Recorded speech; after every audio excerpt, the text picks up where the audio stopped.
Hola, ¿qué tal amigos y amigas? Sean bienvenidos al regreso de Por la Razón a la Historia junto al profesor Alex Gutiérrez. ¿Cómo está, profe? Bienvenido. Muy bien, muy feliz porque estamos empezando una nueva temporada. Temporada 2026. Claro, 2026 y con hartas sorpresas, creo yo. Exacto. Así que para que lo pasemos súper. Oiga, yo he visto videos, profe, y lo hemos conversado acá, pero era necesario dedicarle un capítulo de por qué diantres Chile no celebra su independencia. A modo de introducción, hay 3 fechas. Lo estamos grabando esto. ¿Cuánto estamos hoy día? Estamos a 16 de febrero. Claro. El 12 de febrero ya se debió conmemorar, así que a grandes luces, pero no se hizo, Claro. La firma. Un nuevo aniversario de la independencia. Hay muchas fechas de distinta significancia, distintas razones por las que celebramos el 18 de septiembre, pero de eso vamos a hablar hoy día, profe. Exacto. De que usted nos explique, nos ilumine, acá siendo alumno. Muchas gracias. Y haciendo ahí el dato de que alumno significa sin luz. Exacto, sin luz. Sin de hecho, luz. yo como docente evitaba decir alumno. Al saber claro, el porque contexto. como si ustedes sin luces sonaba un poco extraño. Sí, es bien llamativo. De hecho, bueno, la semana pasada se conmemoró un nuevo aniversario de la Declaración de Independencia. Claro. Y de hecho, yo creo que habría que investigar este dato, pero no deja de ser llamativo. Chile tiene 3 fechas de declaración de independencia y no sé si habrá algún país que tenga esa Tanto. cantidad de declaraciones de emancipación. O sea, estamos hablando de un número bastante curioso, porque no hablamos de 1 ni 2, sino que hablamos de 3. De 3 claro. fechas de independencia que además no se celebran o no son mayormente recordadas por la mayoría de la población en Chile. O sea, yo creo que si hiciéramos una encuesta y le preguntáramos a las personas si se acordaron de que el 12 de febrero era un día especial para el país, yo creo que la gran mayoría no diría que no, a excepción de otras fechas como podría ser el 18 de septiembre, que Claro. es una fecha que está en el inconsciente colectivo de todos nosotros. Y por otros motivos. Y por otros motivos que claro que tienen que ver más que todo con las fondas, con Claro, la comida, con la pasarlo festividad bien. más que Exactamente, el hecho con en los sí. feriados, con que sirve para tomar un poquito de aire e Claro. escaparse de la ciudad donde uno viva para relajarse un poquito y recargar las pilas. Hay 3 fechas, profe, Sí. que hemos hablado que hacen referencia a la independencia. Una en enero, Claro, tenemos 3 fechas. otra en febrero, el 12 y el 18 de septiembre, ¿no? Tenemos otra en febrero. A ver. Lo que pasa es que cuando nosotros hablamos del 18 de septiembre, hablamos de el inicio de un proceso que va a terminar derivando en la independencia Ya. nacional. Cuando nosotros hablamos del 18 de septiembre, hablamos de la primera Junta Nacional de Gobierno.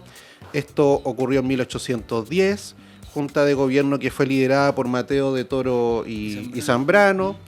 Y esa junta lo que buscaba era conservar el poder, administrar Chile, mientras el rey de España, Fernando VII, no pudiese reinar debido a la invasión de Francia hacia España. Y esa invasión generó que Napoleón colocara a su hermano como el nuevo rey de España, que era José Bonaparte. Don Pepe Botella. Don Pepe Botella. O sea, Yo hablamos siempre que de... hablamos de José, claro, me recuerdo su seudónimo. de Don hecho, Pepe bueno, Botella. en clase muchos estudiantes se acuerdan de Pepe Botella, como que eso les queda de cierta forma ahí Qué mala grabado. forma de pasar a la historia. Claro, como Pepe no es muy bonito que digamos. Entonces, claro, eso es el 18 de septiembre. Vamos a gobernarnos a nosotros mismos mientras el rey legítimo no lo pueda hacer. ¿Ya? Eso ocurrió en la Patria Vieja, ¿cierto? Sí. De hecho, marca el inicio de la Patria Vieja. La Patria Vieja termina en 1814 con la batalla de Rancagua. Luego tenemos la Reconquista Española, Ujú. que es una restauración monárquica acá en Chile. Y la Reconquista termina, si seguimos la línea de tiempo, termina en la batalla de Chacabuco. Ya. Y eso ocurre el 12 de febrero de 1817. Ujú. ¿Y qué ocurre después de la batalla de Chacabuco? Tenemos quien asume el poder, va a ser Bernardo Higgins como director supremo. Y resulta que los realistas se reagrupan se reorganizan en el sur. Después de Chacabuco, la guerra continúa en 1817. Y de hecho, hacia finales de ese año, tenemos a un Bernardo Higgins intentando barrer con los últimos bastiones realistas en la zona de Talcahuano. Estamos hablando diciembre de 1817. Se intenta invadir este fortín que era Talcahuano, sin éxito. ¿Ya? Y el 1 de enero de 1818 tenemos la primera declaración, que es una declaración bien rústica. Es muy rústica porque se escribe en un papel. O'Higgins se dice que la escribe porque no tenemos fuentes, no tenemos imágenes de la época.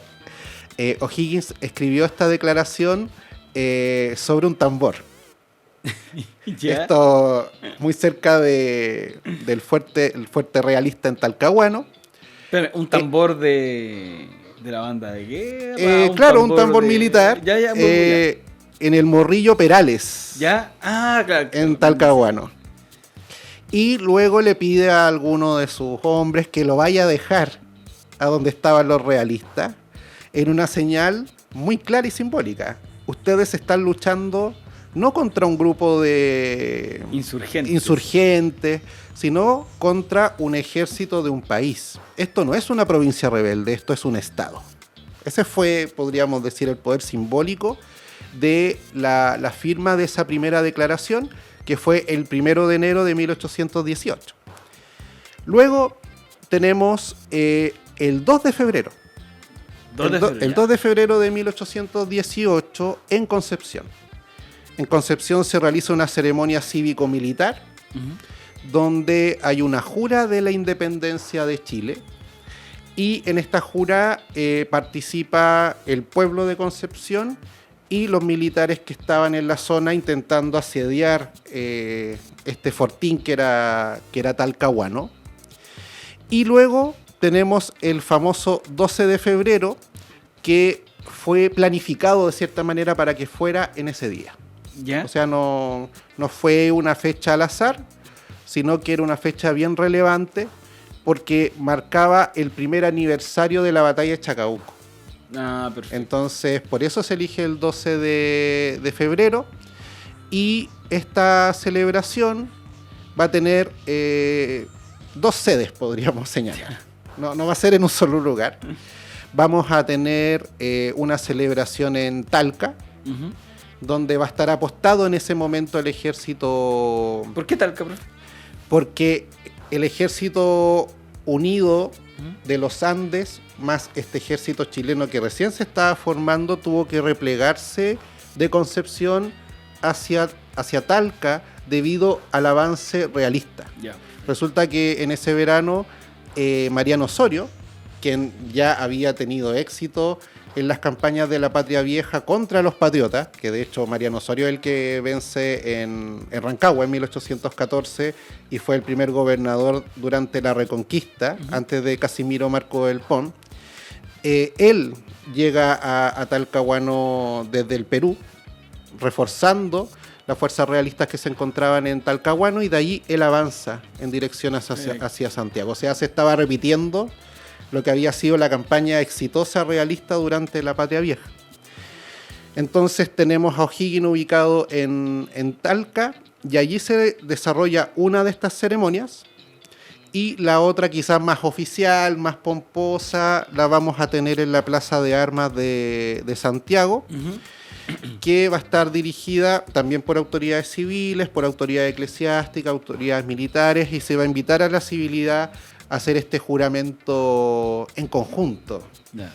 De hecho, se hace una lectura de la Declaración de Independencia y se jura defender la soberanía de este país que está recién naciendo. Así que, claro, vamos a tener estas 3 fechas relevantes, pero insisto, desde el punto de vista militar, sin la independencia asegurada.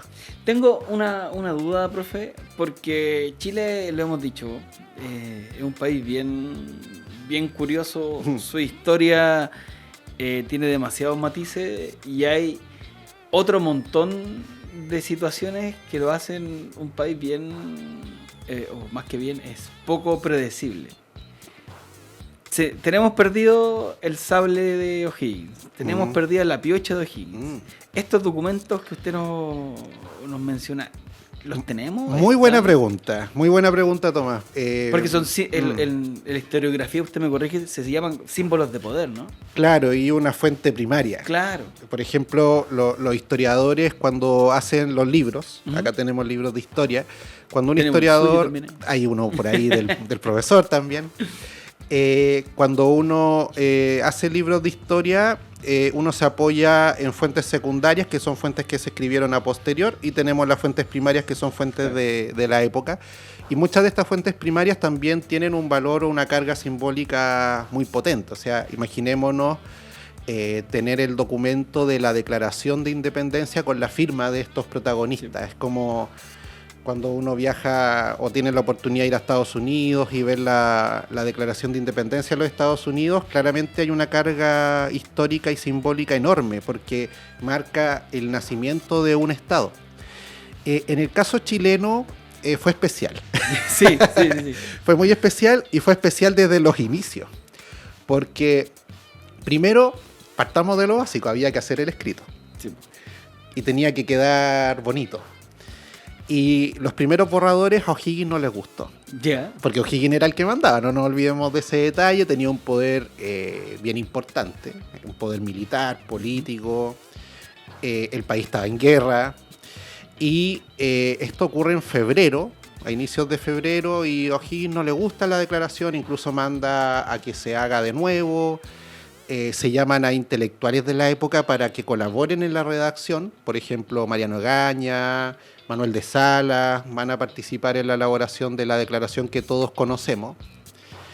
Y estos apuntes que había solicitado O'Higgins que se modificaran, finalmente no van a estar en la declaración oficial porque se mandan a imprimir antes.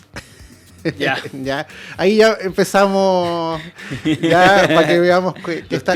Es tipo problema de tiempo de respuesta. Claro, y en todos lados se cuecen habas, como se dice por ahí. Siempre hay problemitas, las cosas no necesariamente funcionan como uno esperaría. Así que finalmente va a quedar la declaración que conocemos e incluso va a ser repartida. Vamos a tener muchas impresiones de... A modo de panfleto, o sea... Claro, va a ser repartida, de distribución a los distintos pueblos de Chile. Y resulta que estas declaraciones oficiales que se dieron durante el gobierno de Bernardo O'Higgins no tenían la firma ni de O'Higgins ni de los ministros. Ya. Entonces van a pasar muchos años, un poquito más de una década. Wow. Nos vamos a ir a la década de 1830, imagínate, Tomás. Y en el gobierno de Joaquín Prieto se va a mandar a hacer una nueva impresión de la Declaración de Independencia que vaya con la firma de los protagonistas. Ay, nunca estuvieron... Claro, no tenían la firma en un inicio. Lo que, claro, algunos dirán le faltaba como más solemnidad a este tema. Y no nos olvidemos que O'Higgins gobierna Chile hasta 1823, cuando renuncia al poder, en enero de ese año, y en julio parte al exilio y se va al Perú. Por ende, bueno, hubo que ubicar a las personas que habían sido ministros de Bernardo O'Higgins en ese momento, que eran 3. En esa época habían solamente 3 ministerios. Y también mandar un documento al Perú para que O'Higgins lo firmara. Entonces ahí vamos a tener la declaración que todos conocemos. Y esa declaración va a ser guardada en el Palacio de la Moneda. Incluso va a estar exhibida en uno de estos salones que tiene el Palacio de Gobierno. Durante muchas décadas, yo diría más de un siglo. Y bueno, ahí después tenemos el final trágico de este documento. No sé si tú sabes allí cuál es el final trágico. ¿El del golpe? El del golpe de Estado, golpe claro. Claro ese documento oficial que había sido firmado por O'Higgins y sus ministros en el gobierno de Joaquín Prieto, estamos hablando, vuelvo a repetir, la década de 1830, se va a conservar en el Palacio de la Moneda. Llamativo igual porque podría haber estado en un museo, en un museo pero también simboliza el poder del Estado en el Palacio de Gobierno que esté allí. Y claro, tenemos el 11 de septiembre del año 73, tenemos el bombardeo, el incendio. Pero ahí hay, no sé si me equivoco, ¿no? Pero ahí hay una de las secretarias de Allende. La Payita. La Payita pide que saquen Claro, el acta. Hay un militar que pisa el acta. Exacto. Porque el que lo llevaba lo bota, lo llevaba envuelto. Claro, ahí tenemos bien... tenemos una nebulosa porque tenemos harto relato oral, nos faltan quizás otro tipo de pruebas, pero los relatos más fuertes dicen que en pleno bombardeo del Palacio de Gobierno, no nos olvidemos que la moneda se incendia, y ante esa situación se dice por las fuentes que Salvador Allende le entrega este documento a la Payita. Uh-huh, sí. Y cuando salen de la moneda, por Morandé, claro, que por allí salieron aquellas personas que ya se rinden después de lo que ocurrió, el enfrentamiento ocurrió esa mañana, ella sale con este documento y allí se pierde, lo rompen, pero la raya para la suma es que actualmente no tenemos ese documento y es una pérdida no menor. O sea, estamos hablando de la declaración formal de independencia de nuestro país, que nos hablaba de un estado nuevo que se estaba formando, un lugar de encuentro entre los chilenos, y acá vemos todo lo contrario. Tenemos... No, actualmente no está. Yeah. Solamente copia, pero claro, no el original. No el original. Porque hay no recuerdo bien, un documento que no sé si lo tuvo el Frente o el MIR, no me acuerdo, y que después lo entregaron. Sí, no fue un documento propiamente tal, fue la bandera. La bandera, ya, perfecto. La bandera también surgió claro, más o menos en esta fecha. La bandera chilena actual surge a partir de un decreto en octubre de 1817. Ya. Y ahí tenemos la creación de la primera bandera nacional, que es más o menos diferente a la actual, no es exacta. Esa bandera, su elaboración se la podemos atribuir al ministro de Guerra de la época, uh-huh, José Ignacio Centeno, que también firmó la declaración de independencia, junto con Antonio Arcos, que ¿ya? Se encargó que era un español. Ojo con ese detalle, porque de repente uno piensa, los españoles acá, los chilenos para el otro lado, o los americanos para el otro lado, pero acá hablábamos de un español que estaba en el bando patriota, y participó en el diseño de la bandera chilena con el diseño de la estrella de 5 puntas que representa la unidad del Estado. Y a mí lo que siempre me ha llamado la atención es que dentro de esa estrella había otra estrella, que era la estrella del pueblo mapuche, la estrella de Arauco. Y ahí tenemos, tenemos esa conexión que tiene todo el sentido durante el periodo de la independencia, ya que se apelaba a que América, Chile, había sido conquistado, usurpado por parte de estos europeos, que eran los españoles. Entonces lo que hacía Chile ahora era recuperar esa libertad que siempre históricamente había tenido, después de 3 años de una fuerte dominación española. Los discursos son muy fuertes en contra de los españoles. Yo sé que estamos hablando de la independencia, pero claro, me quedo con la duda ahí. Y esa bandera fue, entre comillas, secuestrada o tomada durante el periodo de la dictadura militar. Estamos hablando principios de los años 80. Sí, más o menos, 81, 82. Claro, esa bandera estaba en el Museo Histórico. Sí. Y fue llevada por miembros del MIR. El MIR, claro. En esa época. Y estuvo muchos, en Cuba. Y muchos años después. O sea, estamos hablando ya con el retorno a la democracia. Esta bandera fue de vuelta. Y para aquellos que la quieran ver, está en el Museo Histórico Nacional, en la Plaza de Armas, claro, ahí se encuentra, y ahí uno puede ver en detalle que la estrella está más rotada, aparece esta estrella que acabamos de mencionar, que era la estrella del pueblo mapuche, y en el centro de la bandera aparece el escudo nacional de la época, que no es el mismo que tenemos ahora.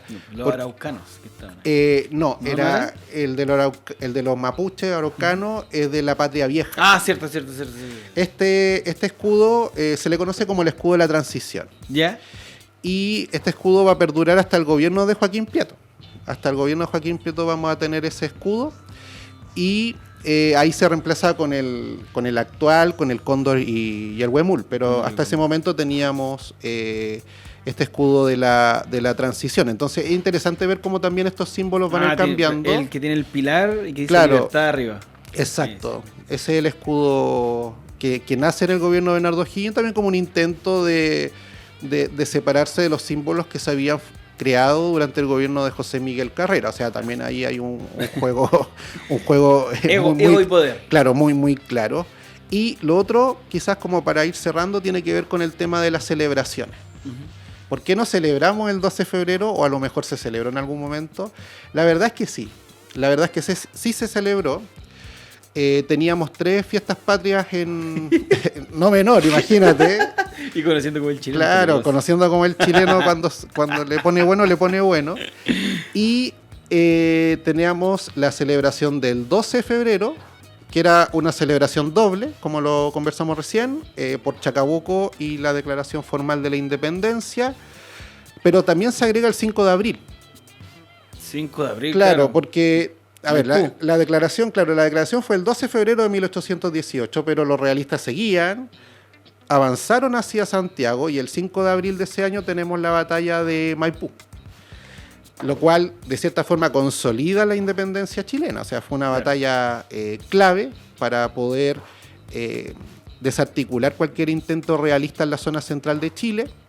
Así que se celebraba el 5 de abril y aparte el 18 de septiembre, que se venía celebrando o conmemorando, mejor dicho, desde 1811, y esas conmemoraciones continuaron durante el gobierno de Bernardo O'Higgins en adelante. Pero son 3 celebraciones. Sí, y tres hitos que para atrás no era la independencia propiamente tal. Claro, y son 3 celebraciones y todo lo que carga con 3 celebraciones. O sea... partiendo de la celebración propiamente tal, pero hay que agregar los recursos para hacer esas celebraciones. Claro. O sea, no era lo económico, el impacto de que no haya productividad. Y exacto, y lo de la productividad es fundamental porque estamos hablando de un Chile rural donde en verano se trabaja en la cosecha. Exacto. Por ende, las temporeras. Claro, esas personas tenían que estar trabajando en las cosechas en vez de estar celebrando. Y además, esa fecha de febrero tendía a coincidir con la Cuaresma católica. Por ende, ahí ya tenemos un punto para eliminarlo, ¿ya? En tiempos que la iglesia estaba mucho más... era parte muy presente del Estado, claro. Y además, ya acá hacemos una conexión quizá un poquito más polémica. Nos recordaba el gobierno de O'Higgins. Uh-huh. Y el gobierno de O'Higgins fue polémico para la gente de su época, no termina bien.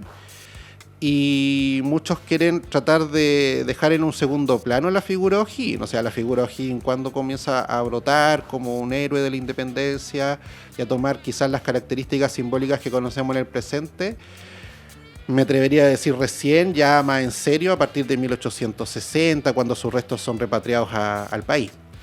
Pero antes de eso no estaba muy clara este panteón de héroes de la independencia. Había pasado todo demasiado pronto. Claro, no estaba en la lejanía del tiempo como ahora. Y tenemos, el 5 de abril también tenemos ahí O'Higgins, tenemos a San Martín y tenemos la Semana Santa. Entonces, claro, la Semana Santa tampoco digamos que es una fecha de celebración. Para lanzarse. Y está de nuevo otra vez el aspecto de la iglesia. Claro, exactamente. Decía mucho y tenía mucha injerencia en lo que se decía y se dictaba en Chile. De hecho, hasta el día de hoy se dice que la Semana Santa es un fin de semana de recogimiento para muchos católicos, gente cristiana. Así que por esas razones, tanto políticas como religiosas y económicas, se decide durante el gobierno de Joaquín Prieto, por iniciativa y presión del ministro Diego Portales, eliminar tanta celebración y dejar solamente el 18 de septiembre como ese hito que marca el inicio de un proceso que va a derivar en la independencia y que también marca, creo yo, un aspecto menos militar de la celebración de la independencia, porque estamos hablando que el cabildo del 18 de septiembre fue más bien civil, a diferencia de las otras celebraciones. Y de hecho no nos olvidemos que después se agrega el 19 de septiembre. Sí. Y ahí ya como que se genera, creo yo, la unión de estos dos elementos, tanto militares como civiles, en una conmemoración patriota. A mí, si no me falla la memoria, el 12 de febrero ¿Era feriado? No sé, es muy poco, pero años atrás yo recuerdo que había un... No me acuerdo, la verdad, Lo lo vamos a buscar, desconozco. Sí, lo pero creo que desconozco. en algún tiempo fue feriado el... Ahora, 12 de como febrero, es verano, vacaciones, no se notan mucho esos feriados si es que hubiese habido. Vamos a preguntar a un amigo. Ahora, saliendo un poco el tema de la independencia, no hay que olvidarse que el 12 de febrero también se conmemora para Santiago la fecha, fundación de Santiago, Claro, la claro. fecha de su fundación. Sí. Así que es una fecha cargada de elementos históricos y simbólicos para nuestro país. Pero, insisto, ¿se celebró en algún momento? Mire, acá tengo Sí. un amigo llamado Chat. No, pero Llamado Gemini. Llamado Chat. Se eliminó en 1981. 1981, claro. Lo eliminó Pinochet en la reorganización del calendario de feriados. Claro, y ahí tenemos... Sí. Bueno, no te olvides que el 11 de septiembre era feriado también en su momento. Exacto. O sea, exacto. hubo una Sí. reorganización de las fechas que se podían conmemorar en nuestro país. De hecho, bueno, hasta el día de hoy se siguen tomando algunos feriados, se mueve. Los regionales. Claro, por ejemplo, el 12 de octubre, ¿te acuerdas que también era feriado? Que tenía que ver con el tema de Colón, de este viaje hacia América. Así que, claro, tiene sentido que los feriados también sean Pero mira, yo intervenidos. pensé que era hace menos, no, en el 81. 81 no es tanto. No es tanto. No es tanto tiempo. Ahora, claro, ojo, eso no quiere decir que no se celebre. Exacto. El 12 de febrero, por ejemplo, se hace una ceremonia en Chacabuco, Claro. ¿ya? Sí. Sobre la batalla de Chacabuco, ahí donde está ese monumento grande. Así que es una fecha de conmemoración, pero creo yo, para el común de los chilenos, más desconocida. Mucho más desconocida, Sí. pero creo yo muy importante para entender un poco de nuestra historia y de los orígenes del Estado chileno. Exacto. Y aparte que es gracioso cómo, o sea, no es gracioso, es llamativo de cómo los extranjeros ven la forma en que Chile celebra sus fiestas patrias. Sí. Porque Claro, sí. A mí me pasa mucho en la cripta de Bernardo Higgins. Ahí uno tiene la oportunidad de interactuar con muchos turistas extranjeros. Y ellos, claro, ellos no entienden tampoco tanta celebración para una fiesta patria, porque tampoco digamos que es muy común en el mundo que se celebre acá, bueno, en este caso no es la independencia, pero una fecha relevante para el país. Y porque hace de la forma en referencia que a la se independencia. hace. Claro.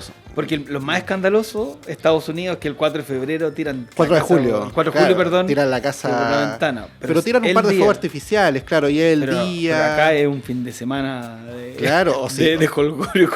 O si justo fue día lunes, martes o martes, miércoles... Sí. No, es intenso los para... interminables. Exactamente, es bien dionisíaca la conmemoración de la independencia chilena y yo creo que se debe a que fue la primera que se empezó a celebrar y eso generó, creo yo, el origen de una tradición que se mantiene intacta hasta el día de hoy. O sea, no me imagino a Chile o a los chilenos no conmemorando un 18 de septiembre. No, impensable. Porque es también yo creo que fue lo que la gente más sintió para la pandemia. Claro, y es un punto de reunión familiar. Es un Sí. punto de reunión familiar. Gente viaja, invierte. Yo me acuerdo que yo tengo 37 años. Uh-huh. Yo me acuerdo ahí mediados de los 90, finales de los 80, mediados de los 90.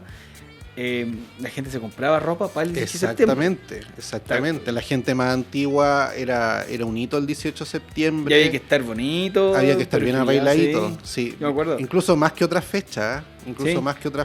Y... Porque era la ropa del 18 y la Navidad. Claro, y ahí, bueno, yo creo que ahí nos podemos conectar con otros temas, pero tiene que ver con la forma en que se fue creando en Chile la identidad nacional. Sí. Y en ese punto yo creo que el rol de la escuela fue fundamental para generar nación. Sí. No sé si lo comentamos en algún capítulo del año pasado,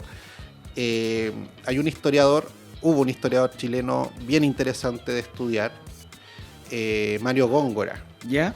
Y Mario Góngora, dentro de sus textos, de sus libros más conocidos, está el ensayo histórico. de la noción del Estado en Chile. Y él señalaba como tesis, como toda tesis puede ser debatible, Exacto. él señalaba que en el caso de Chile fue que el Estado nace primero que la nación.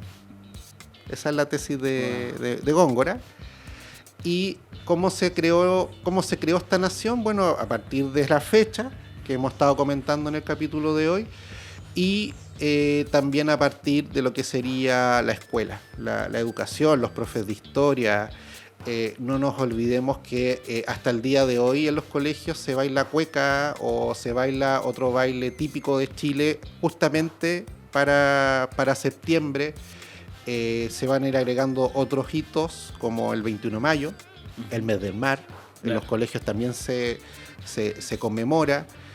Entonces esas fechas que si uno las empieza a analizar y son enseñadas desde pequeño, cuando uno va en la básica, van generando un impacto social y cultural en la población. Claro. Así que tenemos claramente ahí una construcción por parte del Estado para fomentar precisamente una identidad nacional. Sí, es que por eso una de las preguntas que le hacía, o más que pregunta, que Chile es poco predecible y bien curioso de que no teníamos nuestros documentos. Podríamos hacer un capítulo, profe, claro, de documentos símbolos perdidos perdidos en Chile, y bueno, lamentablemente muchos de ellos están en la moneda, justamente para el golpe de Estado, y claro, ahí no solamente hay una pérdida de la institucionalidad democrática chilena, sino también hay una pérdida patrimonial. Exacto. Y yo creo que eso no se ha tocado mucho, pero... Porque lo que hay, en el Museo de Historia es el espadín de O'Higgins. Claro. Pero el sable, Claro, y ahí y bueno, la misma declaración. No, por ejemplo, algo que me llamó mucho la atención, en el Archivo Nacional se encuentran las constituciones oficiales. Las originales. Las originales. Tú, por ejemplo, en el Archivo Nacional puedes encontrar las constituciones de la época de O'Higgins, la Constitución de 1833. Las deben tener como bajo 300 llaves. Sí, las están en bodega, ¿no? Claro, no sé si será llegar a impedirlas, me imagino que no es tan fácil. Están en unas cajas para que estén en buen estado, se mantengan bien, y están escritas a mano. Podríamos ir a pedir permiso. Están muy bonitas, sí, muy bonitas esas constituciones. Hay documentos maravillosos allí que hasta el momento están muy bien resguardados y claro, ahí tú puedes ver la firma de la persona, en este caso del gobernante de turno.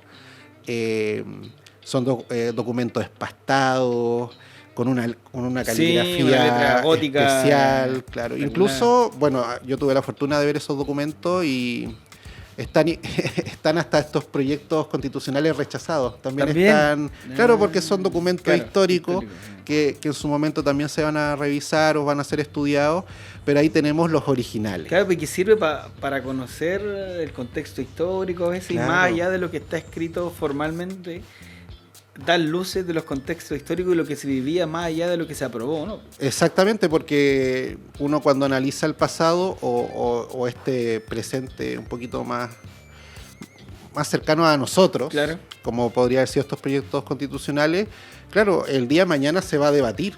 Exacto. Sobre cómo se llegó a lo que se llegó, cuáles eran las ideas que estuvieron presentes, cuáles eran las influencias en esos debates, y eso uno también lo puede extrapolar al periodo fundacional de la República. O sea, uno puede hacer esos juegos y analizar precisamente cómo llegamos a lo que somos hoy.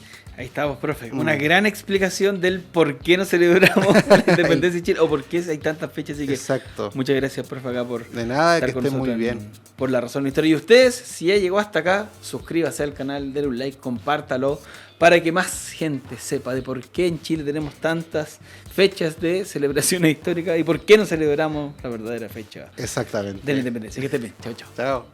Por la razón o la historia.